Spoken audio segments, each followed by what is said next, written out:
We're gonna. So we finished 1 Kings last week. We'll upload the final video today. If you haven't watched it, and you want to kind of see a wrap up. It was kind of a nice little wrap up of the whole book, talking about how God is the pursuer of.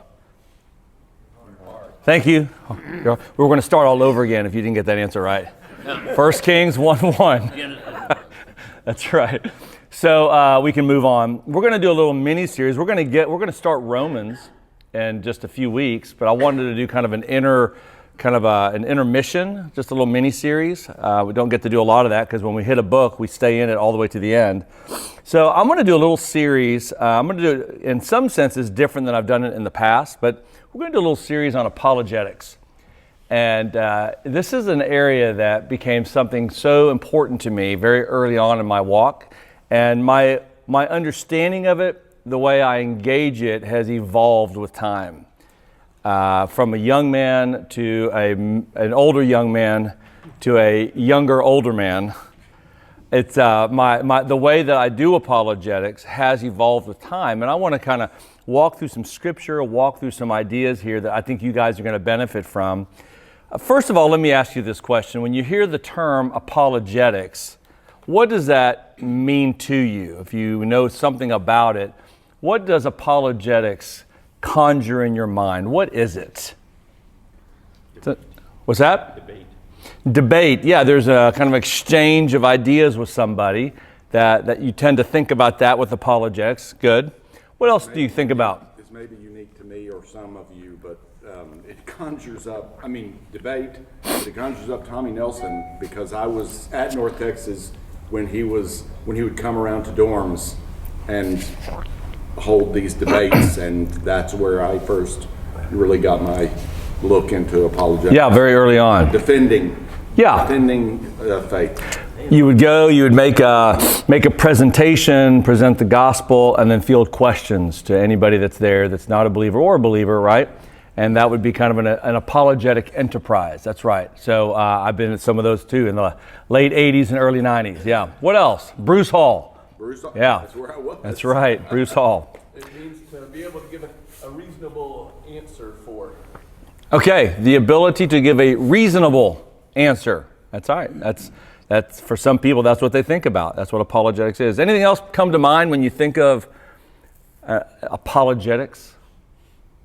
Sergio, you like apologetics. What do you think of when you think of apologetics? Same thing, similar to Chad said, providing a reasonable defense. Yeah. Being able to answer questions at a personal level. Yeah. Who you're speaking to. I think all those things are absolutely right. You know, early on when I got into apologetics, and I'll talk about that in a minute, what I was really, really into was taking deep dives into individual issues. And I would defend issues.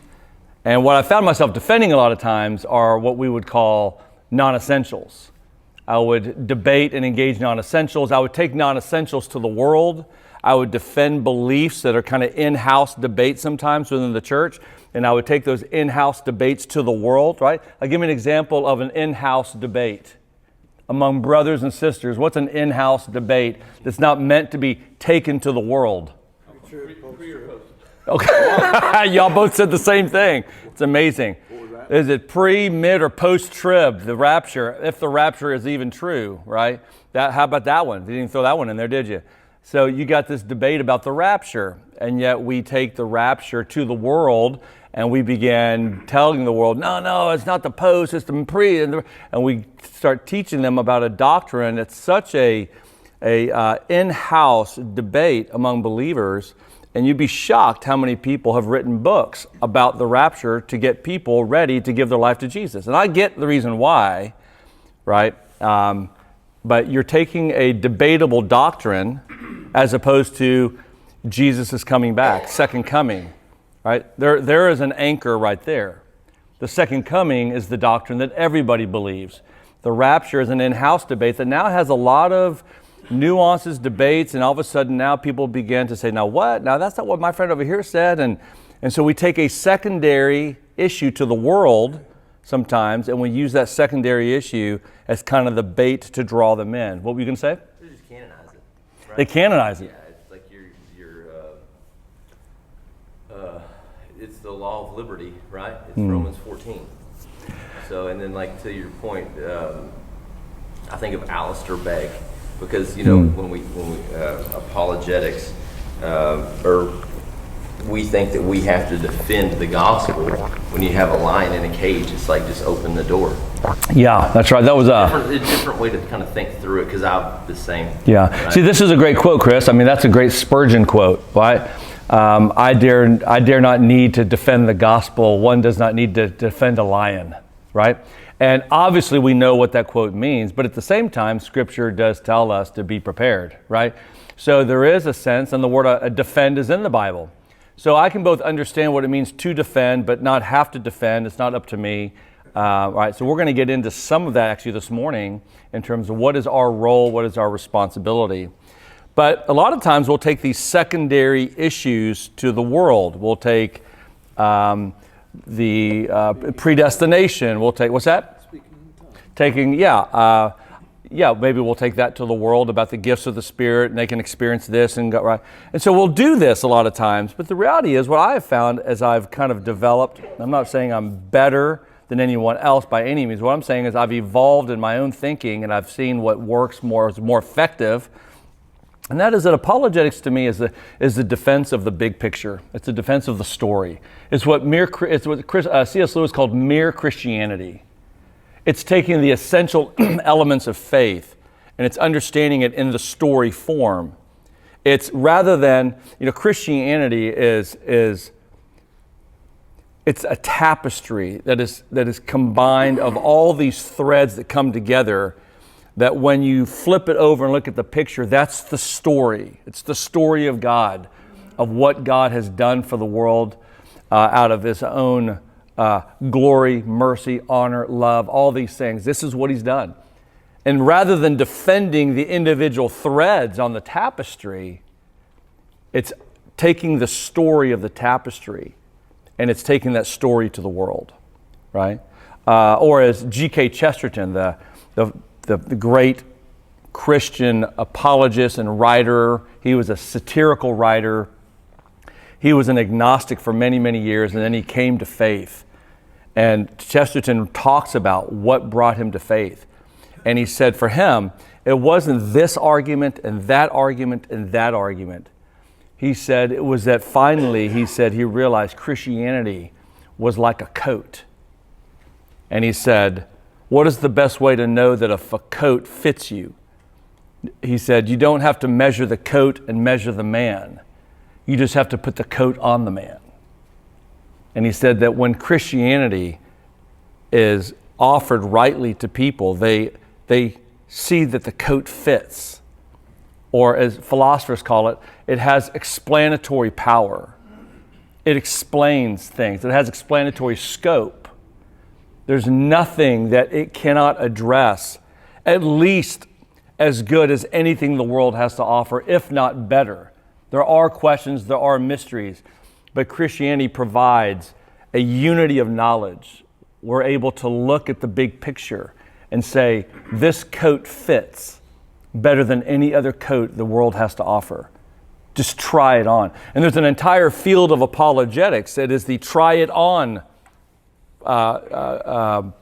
branch. It's known as the presuppositional apologetics approach, if you guys have ever heard of that word. And that is the view that says, essentially, that you have to presuppose the truths of God to make sense of the world, even if you're not a believer. You still have to use things like logic and reason and the senses and all these things that God has given you in order for you to even deny the very Creator Himself. I used to have this cartoon back when I was really into apologetics, and I would use this cartoon and I'd put it up on back what we used to call overhead projectors. Yeah. And there was a picture of this dog, and it was what do you call it when you go and take a zoom in? Thank you. It's like a zoom in picture of this dog, and you have these hair follicles, and there are these two fleas sitting on this dog. And the title of the cartoon was Agnostic Fleas. And one flea looks at the other flea and he goes, sometimes I wonder if there really is a dog. Isn't that funny? What makes that funny? I mean, we always get a good laugh out of that. It's really funny. What is it about that makes that so funny? Going against logic. They're questioning the very essence of life that's supporting them. That's right. They're questioning the very thing that's giving them the sustenance to be able to question the very thing that's giving them sustenance. See the point? I'm sucking the blood and I'm getting the sustenance and the nutrients from the very thing that I'm questioning whether it even exists. All right? Ha ha. We all start laughing because that's what it's like. Right? That's the presuppositional view. For the person to even question whether or not there's a God, you have to be imbibing the very things that God has given you to be able to question. It's like trying to write an essay on why human language doesn't exist. Right? You got to use the very thing that you're denying. Right? So there's a lot of strength in that approach. And there's also the strength in what's called the evidential approach. That there are things that are meant to appease the mind, to prove. Jesus did miracles to prove. He would teach, here's the pattern, and then he would do miracles. And then he would teach, and then he would do miracles. Why would he do miracles after he taught? Almost every single time. He would always give a lesson. He would do the miracle, and then he would teach, and then he would do the miracle. Why would he follow up with the miracle? Proves his ability. What's that? Proves his statements. Yeah. The fact that I speak with an authority that no one else in this world speaks with. Can you do what I just did? See? And he would give him things to see. That blessed are you, Thomas. Blessed is the man who has seen and believed. But what? More blessed is the one that doesn't see and believe. You know what that doesn't mean? I used to always think that meant the person that doesn't need apologetics. The person that doesn't need a bunch of reasons. More blessed are they. They just believe. No, that's not what Jesus is saying. What he's saying is, Thomas, blessed are you. You've seen and believed. But you know what? More blessed are those who won't see and believe, because there's an entire generation of people, when we're all dead, they're going to believe by faith the testimonies of you guys and the next generation and the next generation. And there's going to be generations of martyrs and suffering and pain. And they're going to hold on to their faith because of the testimony and the witness of God's Holy Spirit. And more blessed are they, because they did not get to walk the streets with us. It's not saying apologetics and evidences don't have value. It's saying we're not going to get the same evidences they got. I remember I put on a debate in Dallas one year. It was 1998. And I called the debate the Great Debate of 98. Huh? What do you think? That was back in my creative days. The Great Debate of 98. We had 4,500 people come to this debate.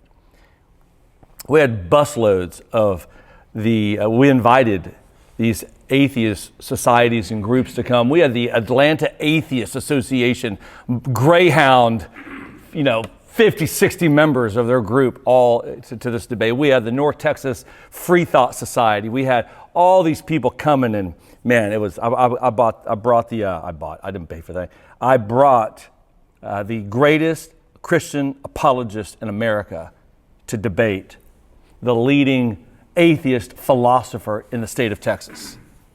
He had a double PhD in philosophy of science and philosophy, and he comes and debates this other guy. And the debate title that I wanted them to debate was Why I Am a Christian, Why I'm Not a Christian. This debate's online, by the way, if you want to see me at 29 years of age.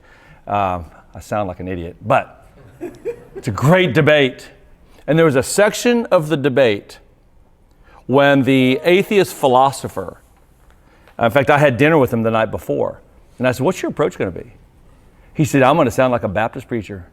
He said, I'm not going to be one of these academic philosophers that's trying to prove he said, I'm going to preach atheism.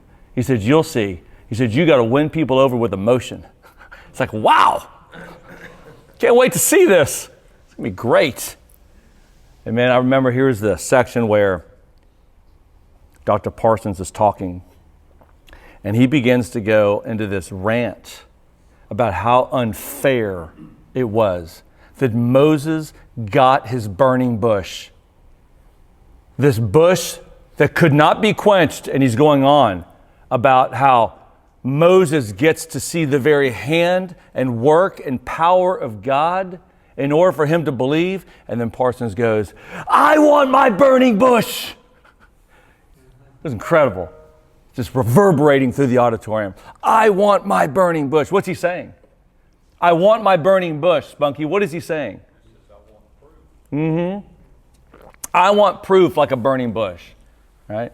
Well, the funny thing is just before that, they're talking about the resurrection, and Parsons' argument against the appearances of Jesus to the 500 and to all these people, his argument was that the Apostle Paul must have had an epileptic seizure and that everybody else that claimed to see Jesus were hallucinating.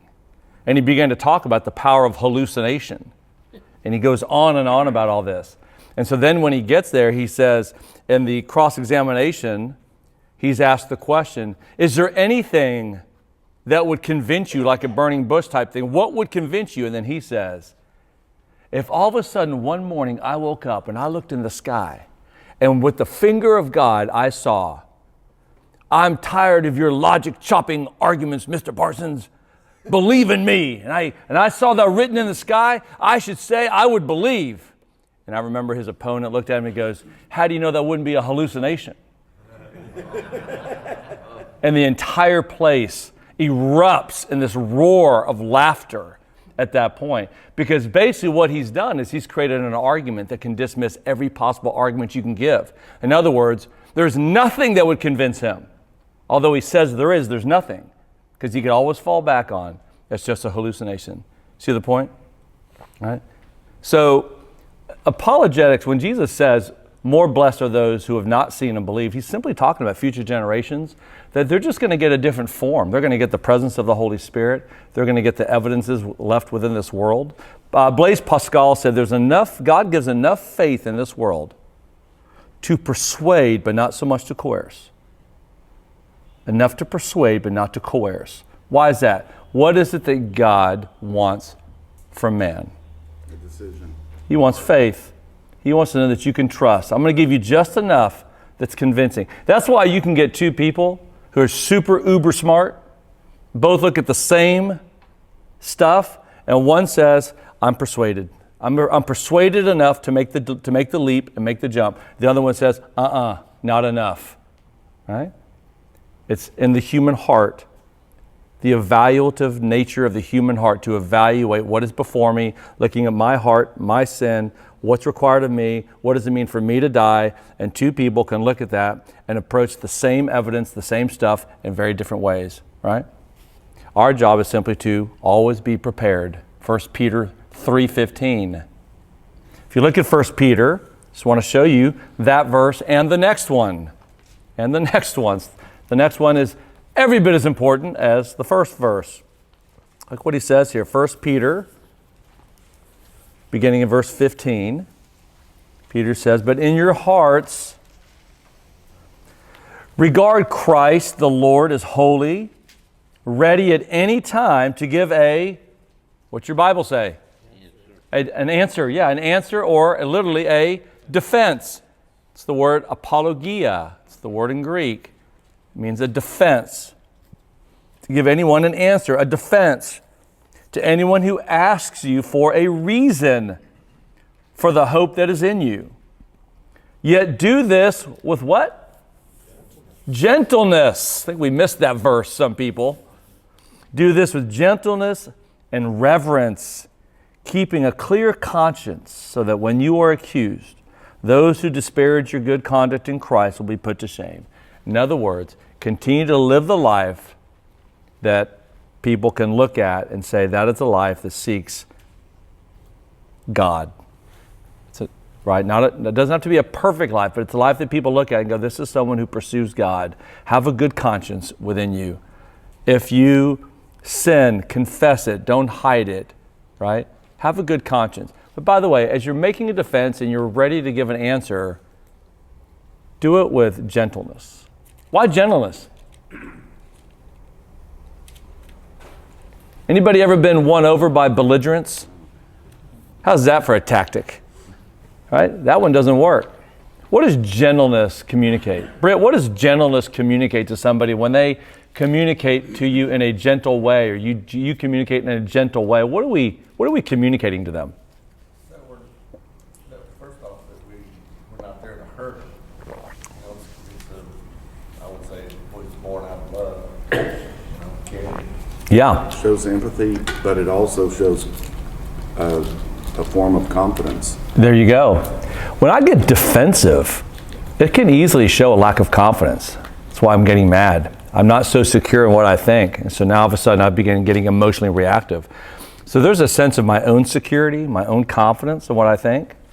There's a sense of respect and care and empathy, love for the other person, right?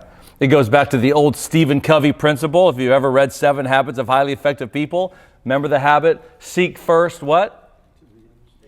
To what? Yes. Seek first to understand. Before what? Almost. Before what? Yes. Seek first to understand before you seek to be understood. Right? And I think too often we seek to be understood before we seek to understand. And I think this is the idea. When I answer questions with gentleness, that might mean that rather than simply giving them an immediate response or an answer, what might I do? Ask for clarification. Yeah, I might. Tell me what you mean by that. Let me ask you a question. Let me ask you this. I'm probing, I'm listening, I'm gentle, I'm trying to understand. I want to be able to give an answer, right? There are meanings and there are sub-meanings. Most of the time when we say something, there's a lot of times a meaning underneath the meaning. Now, I don't want to just deal with the meaning on the surface. I want to know what's behind this question. I may have told you this story. It was a very humbling experience for me. Remember, I was speaking at this. I gave, I think it was 8 apologetics talks this week. It was all high school kids that were leaders. They had to be approved by their pastors to go to this conference as leaders in their church. And they came to this conference. It was big, like 3,000 kids were at this thing. And that week, I was giving 8 apologetics talks that week. And at the very end, they wanted me to do a Q&A. I don't know if I ever told this story. They wanted me to do a Q&A. So I'm up on the stage, and they got mics all around the auditorium, and kids are coming up to the mic, and they're asking all these questions, and I'm just, answering, and all of my brilliant 32 years of age, I'm giving them all these answers. And I remember this kid came up to the mic, and he was trying to ask me a question that he knew I wouldn't know the answer to. So he asked me the question about how fast does this particular bird descend at its maximum flight? And I just immediately retorted in feet per second, the speed of that. And the entire auditorium just was like, whoa! I made it up.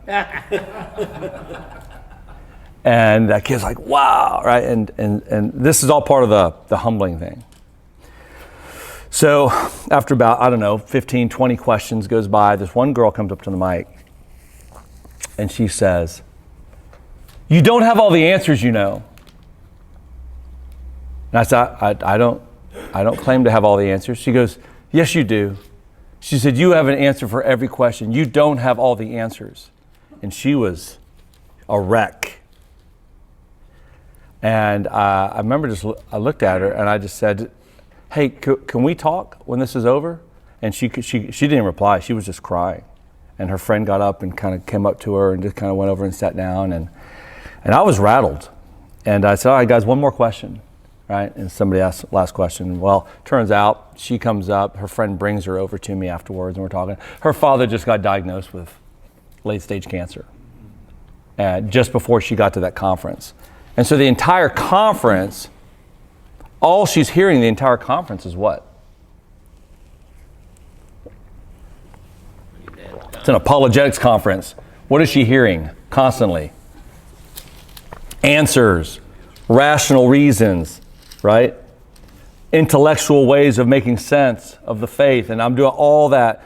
And in her world, where's she at? Deep emotional pain. It's not that the Christian doesn't have a response to the problem of evil and suffering and pain and disease in this world. We do. But there's a place and an application of that in certain ways and certain times, right? And I just remember that moment was such an impactful moment to me, because God was already doing a work in my life, in the world, in the ways of just really humbling me because of what I was growing into at that time. And it was a very, very powerful moment for me. It began to shift the way I began to approach apologetics in so many ways. And so I say all that because we are meant to be gentle. Right? And if I could go back and I watched that video again and watching my answers, I might shudder at the way that I was giving answers. Way too arrogantly, way too quickly, way too dogmatically, way too, there's no other options. Everybody else is wrong. Here's the answer, right? And there's a population out there that they're like, yeah, right? They want somebody that is that dogmatic about something. And the reality is that life just doesn't work that way, right? There's a gentleness we have to have, an openness, a humility about it. And so these conversations that we have with people, we have to display that level of gentleness with people. Do you guys agree? Yeah? Well, it's kind of like that saying. Which one? People don't care how much you know until they know how much you care. When somebody realizes that you really care for them, they allow you to go deeper. Yeah, that's exactly right. That's exactly right. So, the reformers, Luther and Calvin, Knox, Zwingli, all these guys, they had a conception of faith that's really helpful. And they identified 3 elements that comprise what they called saving faith. And I'm going to show you where apologetics fits in. The first element is what they called notitia.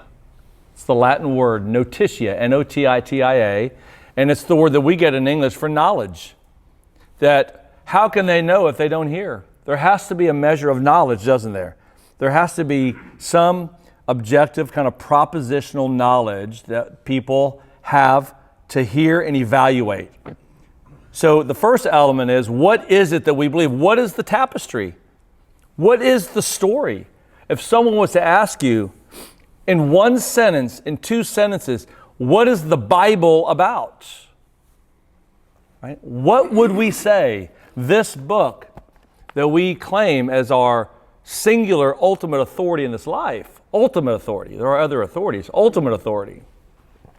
What would I say to somebody about what is this Bible about? Because do you think people have lots of conceptions about what this book is about? Absolutely they do. And we have to be able to let them know, listen, the Bible, very simply, is a redemptive narrative of a loving and holy God's pursuit of a fallen and separated humankind. That's the Bible. It is that narrative. Sorry, let me put this on oh, it is. That's weird. Is that mine or is that yours, Heath? Is that your phone dinging? No. All right. I'll take ownership. It's over there. It's your computer. It is my computer. You're right. Thank you. You should have known that. You're an IT guy. I mean, you got a money guy telling you that. I'm in recovery. You are in recovery. That's true. So there's a part of our responsibility, which is to know what is it that we are claiming is so important. What is the story? What is the tapestry? Not the I know some guys that know the threads, certain threads, so deep, but don't know the picture very deep. But man, they know that thread, right?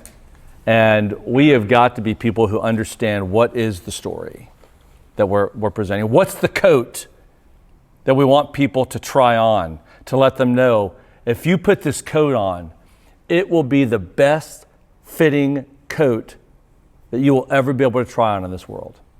It will fit everywhere. You'll see. So that's the first element. It's called notitia, just knowledge. The second element, they call it a census. A-S-S-E-N-S-U-S, a census. A census is just the idea of assenting to that knowledge. That there's now, I believe it. That makes sense. That's reasonable to me. I can see that that's plausible, right? So that's where the plausibility and the believability comes in of that second element. So as I'm presenting that knowledge, I'm presenting that story, I'm presenting the truth to somebody, I'm presenting it in such a way that there's an assent to them, right? This is the world of where now evangelism, apologetics, and relational evangelism exists. It's in living a life that to somebody is believable, and it's being able to communicate that life in a way that's believable. And then you've got this third element, and it's called fiducia. And we get our word in English, what's a fiduciary? Someone who works in place of, for the value of. In the best interest of the other, right? Fiducia in Latin means trust. Right? It's a trust. So this trust now is that not only do I know what it is that you're saying, I not only just believe it intellectually, like it makes sense to me, but now what do? I put the coat on. I trust it. Right? I put myself, or if you ever did, EE, you remember what part of EE was fiducia? You guys who did EE? Remember EE? Remember that part where you told somebody, you look at that chair. It looks like that chair can hold you. I think right? And then you say, you don't know if that chair can hold you until what? Sit down. Till you sit in it. Sit in that chair. Whoa, a chair holds. See, that's trust it. You don't really trust that chair can hold you until you what? Until you sit in it. And so you've got this idea of trust. And this is the work of His Holy Spirit, right? This is the work of what God uses all these elements to draw, to woo the human heart to Himself, so that now we trust Him, right? That was me at 2 or 3 in the morning, crying out to God after my brother sat next to me to try to share the gospel with me again, and I yelled at him, I cussed at him, get out of my room, you freak. My dad comes in, screams at us, get to bed, what are you doing, go to bed? I'm troubled in my mind that my brother tried to hold my hand and lead me in prayer at 17 years of age. And I'm just wrestling all night, and finally it had to have been 3 in the morning. I remember going, Lord, I know what my brother was going to pray with me. I give my life to Jesus. Just take my life. It was that simple. Woke up the next day. Sometimes it's gradual, sometimes it's different, and it was different. Like everything was different to me. Everything was different. Blue was bluer. Yellow was yellower. Right? Girls were prettier. Everything looked different and better and accentuated because something happened in my mind and in my heart that now suddenly that act of fiducia, that act of trust, allowed me now to see the world with a different lens. It's God's lens, right? At that point. And that's what we're called to do. Peter says, be prepared. Be prepared to give that answer, that defense to anyone who asks for the hope that's in you. The hope that's in you, right? And by the way, when you do it with gentleness. Do it with gentleness. It's not up to you anyway. It's God's work. It's God's work. It's not your work. So don't act like it's your work. So chill out. That's what he says. It's in Greek. Chill out. Right? God's going to be the one that does the work. So I want to show you a couple of examples of this. Look in, for instance, go to Matthew 22. I want to show you a couple of examples of apologetics in action.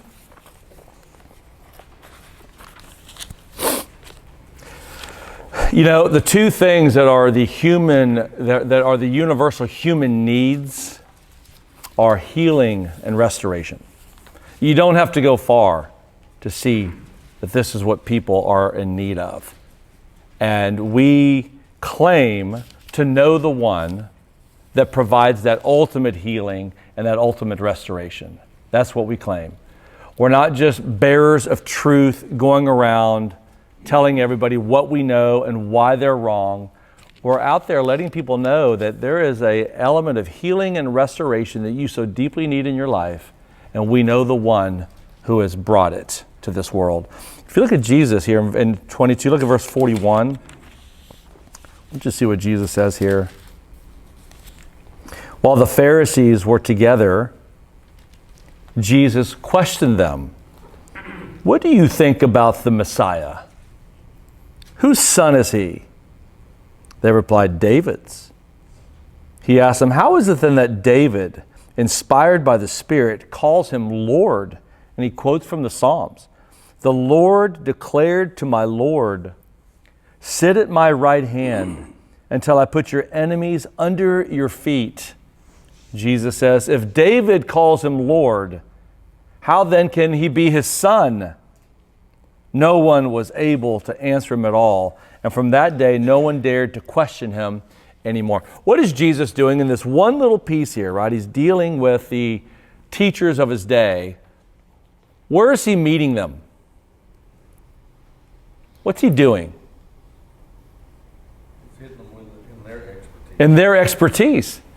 He is finding where they feel most comfortable, what they believe they know, and he begins to challenge them on something that they should know, and they can't make sense of why would David say that the Lord declared to my Lord. And he begins to ask him a very important theological point. And you know those guys are going, gosh, I have no idea what he means by that.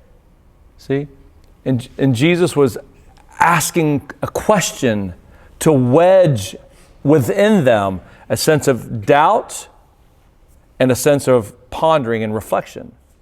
So how important are questions in the apologetic enterprise? What do you think? I mean, we're getting questions from others.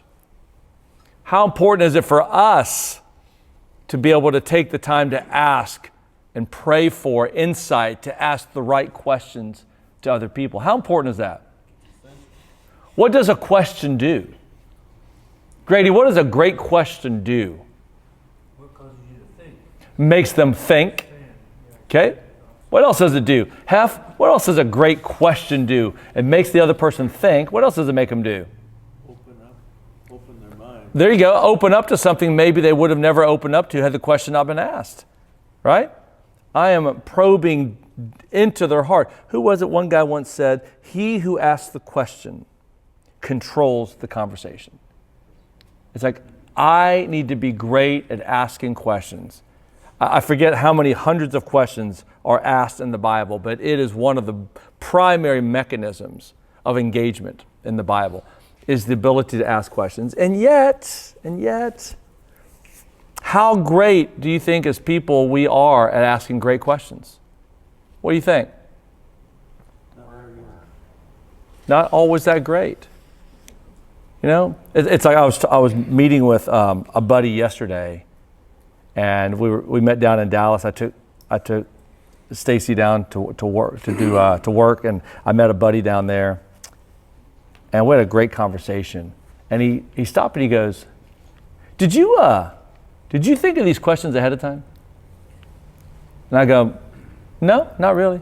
And we started talking, and then we were talking about how interesting it is how often we spend more time getting ready to meet somebody than we do thinking about what we're going to talk about when we meet them. You know, you'll spend 15 minutes, 20 minutes showering, getting dressed, put that hairspray on, right?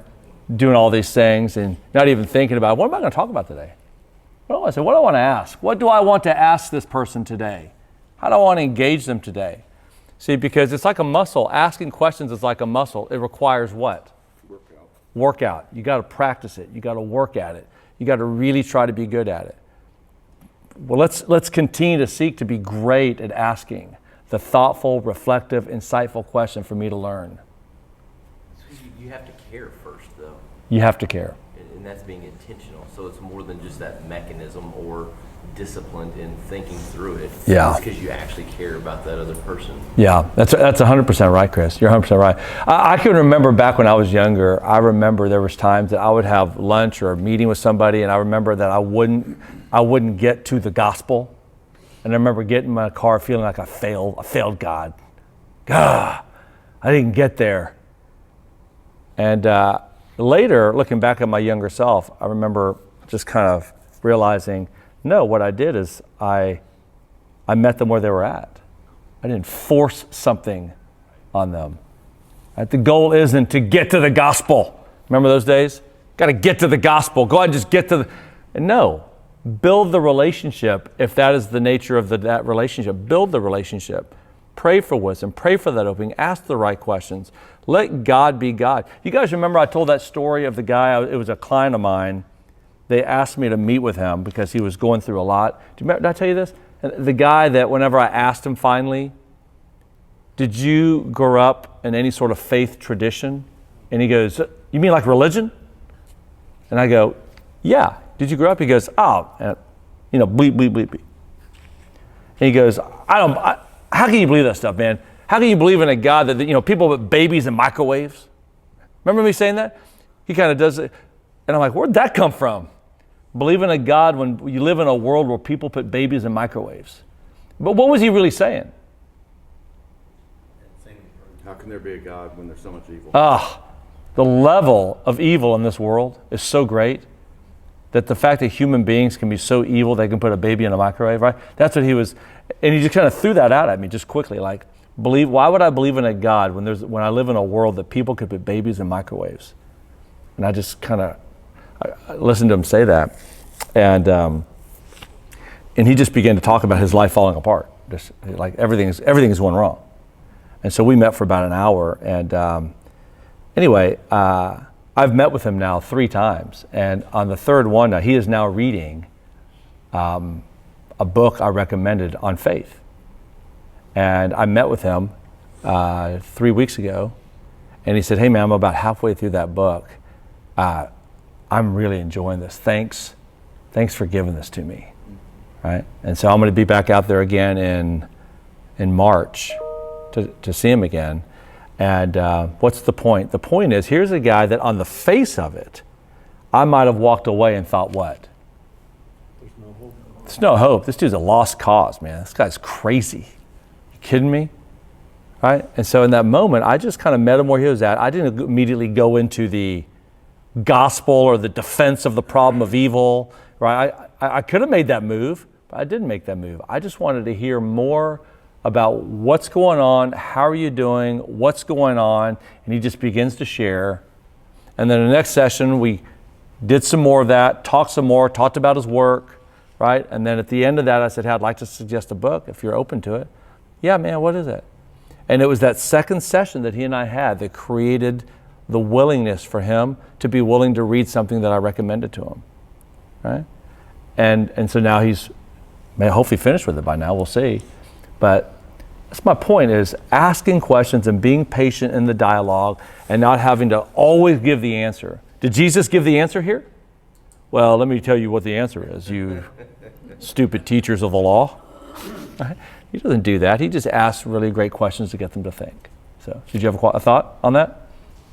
No, I mean, it just goes back to that cult. It's like why we have the example of the farmer. It's that cultivation process. Right? That's what it was, and it speaks to the fact that you built a rapport and trust with an individual, right, through gentleness, right, and love, because your intentionality was recognized. Yeah. Right, that you didn't force. Chris, that is what it was. It truly was, I believe, a gentleness and a love that God has had to teach me in my own journey, right?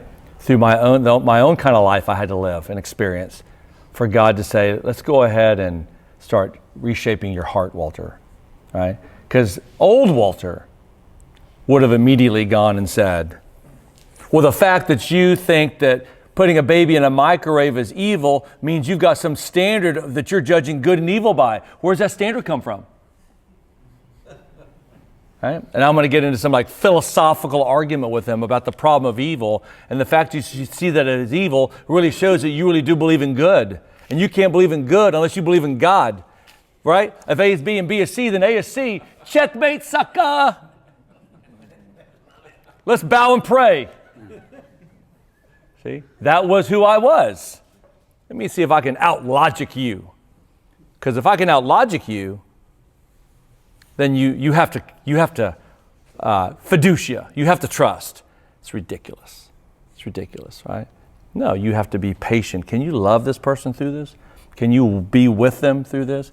Can you wait for that opening, for the right time, for that right moment? Let God lead you through this. Right? And I love that. There's times that Jesus speaks, tells them the truth.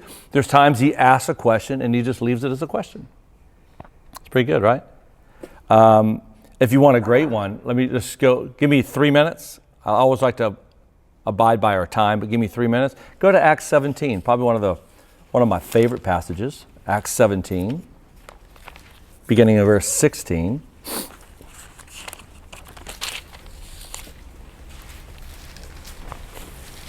There's another thing you have to feel. Like if you're going to really be engaging the people around us, look what it says in verse 16. While Paul was waiting for them in Athens, he was deeply, what word do you have? Distressed. That's right. He was deeply distressed when he saw that the city was full of idols. What did Paul feel? Why was Paul distressed? What was he distressed about? He's looking at the city of Athens. He sees all these idols, and it says, while he's waiting for Silas and Timothy, he looks and sees all these idols, and he's deeply distressed. Why is he distressed? Because people are living in those idols. Because why? People are worshiping those idols. People are worshiping those idols. Spunky, what do you think? Should be where evangelism is taking place. Okay, maybe he sees a world that is so far, they have no knowledge, right? He's there. It's his uncharted ground. Maybe he's distressed at the amount of work that is going to be required of God and his people. Maybe that's part of it. What else? He has a heart of compassion. Paul sees these people and the things that they're relying on. And he probably sees the altars and the offerings being made to these deities that don't exist. And he's distressed that this world has gone so far from the true God. And it says, verse 17, so look what he does as a response, and we'll end here. So he what? What's your word? Reasoned.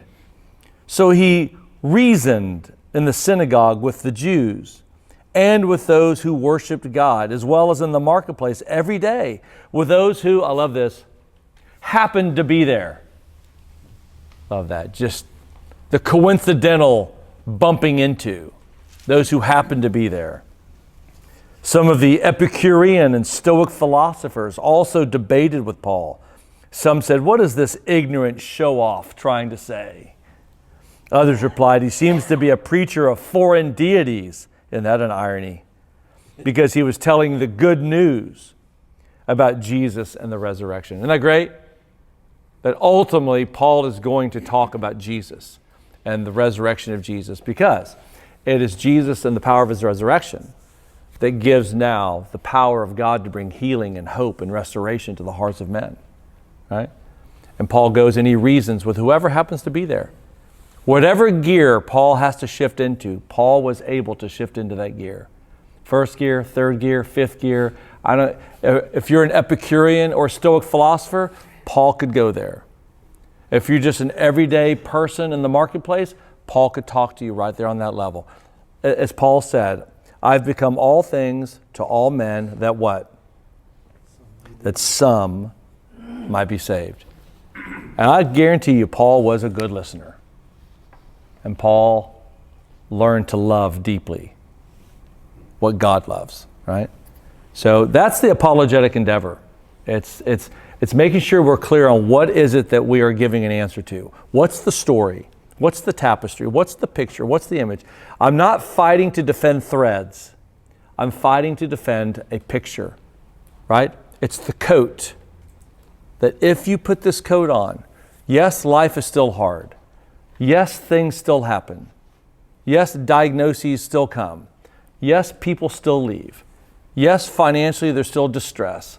All of these things can still happen in this world, but the coat that you have on is the coat in this world that will provide more comfort, more hope, more restoration in your life, because he is the God of all comfort. That is the coat that we go and give an answer to, right?